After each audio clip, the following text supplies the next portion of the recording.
रामनगर पिसि बाटा आमचायाव आजाथिन सरनि लामानो कायसा पान्दानि बिसिंथै फिउगै रोखा सात रामनगर आमचाइनि एमएलए दीपक मुजुमदार तंखाबिनि लगियो असालाव काउन्सिलर तुषार कान्ति भट्टाचार्य तै नितु दे गुहनो खबै जुदा जुदा आदंरक फासालो असंख्तजाक पान्दानि बिसिंथै रोंस्रोंनाय रौनो बाहायनो बरम याफरका রাস্তার বিষয়ে পূর্ববর্তী বক্তারা অনেকে আলোচনা করেছেন। আমার প্রথমেই আমি মুসলিম সাহেব সহ এই এলাকার যারা এই রাস্তাটা নিয়ে আলোচনা করেছেন করার জন্য কিংবা পরবর্তী সময় নামকরণের জন্য যারা ঠিক করেছেন তাদেরকে ধন্যবাদ জানাই। কারণ এমন একটা রাস্তা যার নাম শুনলে আমাদের ভারতবর্ষের বীর সেনানী নেতাজির কথা মনে হয়, আজাদি।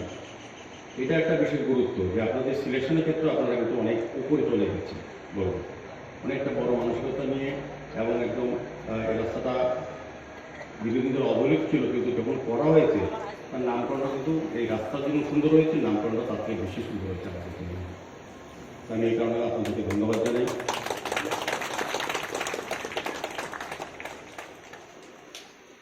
এটা 35 নম্বর ওয়ার্ডের অন্তর্গত। আমাদের যিনি কর্পোরেটর আপনাদের আশীর্বাদে কাজ করার সুযোগ আমাকে দিয়েছেন,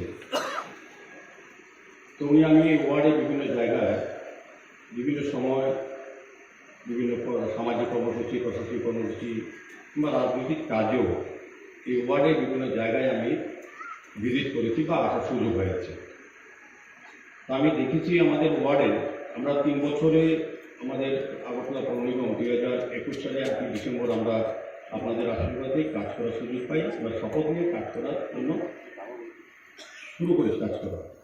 সেই হিসেবে যদি বলবো এখানে আমাদের আরও দুজন কর্পোরেটর নিপুণ আছেন, আমি বলবো 11 নম্বর ওয়ার্ডের কাজ খুব সুন্দরভাবে করছে। এই কারণে আগরতলা শহরটা এখন একদম টোটালি অনেকটা পাল্টিয়ে গেছে।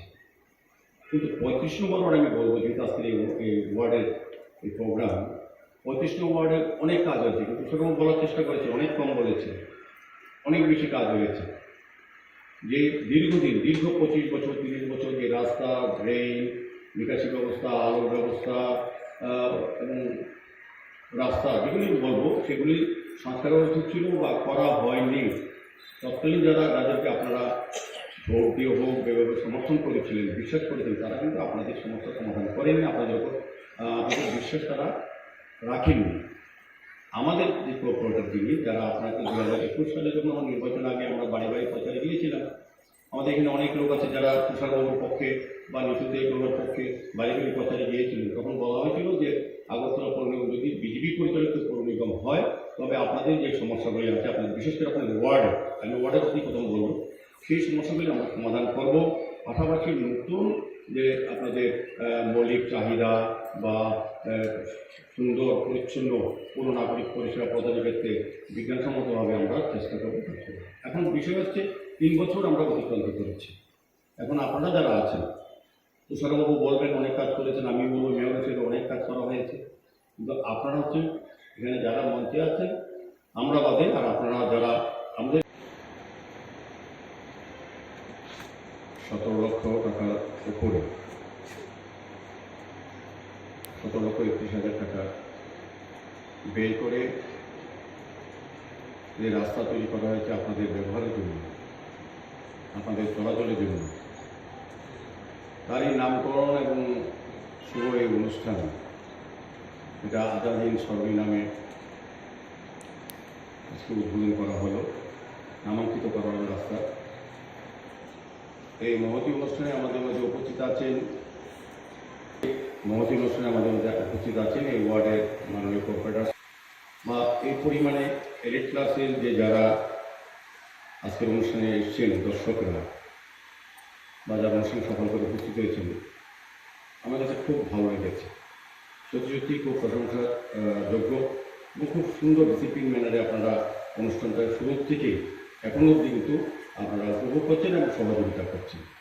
এবং সার্বিকভাবে যারা এখানে অনেক আগরতলা না রাজ্যের অনেক গুণীজনেরা এখানে আমার সামনে আছেন, অনেক সজ্জনেরা আছেন, আমাদের মিউনিসিপ্যাল কর্পোরেশনের প্রাক্তন 2 জন কাউন্সিলর এখানে আছেন। সর্বোপরি যারা আজকের এই অনুষ্ঠানে এই এলাকার যারা অভিভাবকরা, যারা সাংবাদিক বন্ধুরা এবং এই অনুষ্ঠানকে সফল করার জন্য আমাদের কর্পোরেশন সহ যারা আধিকারিকরা বা ওনারা বিভিন্ন দপ্তরে জল বোর্ডের এবং আমাদের আগরতলা মিউনিসিপাল কর্পোরেশনের যারা আধিকারিকরা এসেছিল প্রত্যেকেই আগরতলা শহরবাসীর পক্ষ থেকে এবং আগরতলা পৌর নিগমের পক্ষ থেকে অনেক অনেক ধন্যবাদ, শুভেচ্ছা এবং স্বাগত। কথাগুলি বলেছিলাম নির্বাচনের 3 বছর পর আমরা কতটা করতে পেরেছি, এটা বিষয়, এটা আপনাদের এটা সাক্ষী আপনারা। আজকে যেমন এই রাস্তাটা হয়েছে এটাও তো 3 বছরের মধ্যে। এরকম অনেক রাস্তায় 35 নম্বর ওয়ার্ডে অনেক ড্রেন, অনেক কিছু ব্যবস্থাপনা। আর আমি সামাজিক আমার সরকারি যে ভাতা বা অন্যান্য ঘর এগুলি বাদে দিলাম, এগুলি আমাদের সরকারের পক্ষ থেকে 2018 পর থেকে শুরু হয়েছে এগুলি দেওয়া, এবং সরকার সাথ সরকার বিকাশের মাধ্যমে। এখানে কে সিপিএম, কে কংগ্রেস, কে বিজেপি, কে চিন্তা ভাবনা আমাদের ড্রেন রাস্তা হয় না। এখানে রাস্তা কি যারা চলাচল করে সবাই কি ভারতীয় জনতা পার্টির সদস্য না ভোটার, এরকম না বিষয়টা। আমাদের কাছে হচ্ছে উন্নয়ন।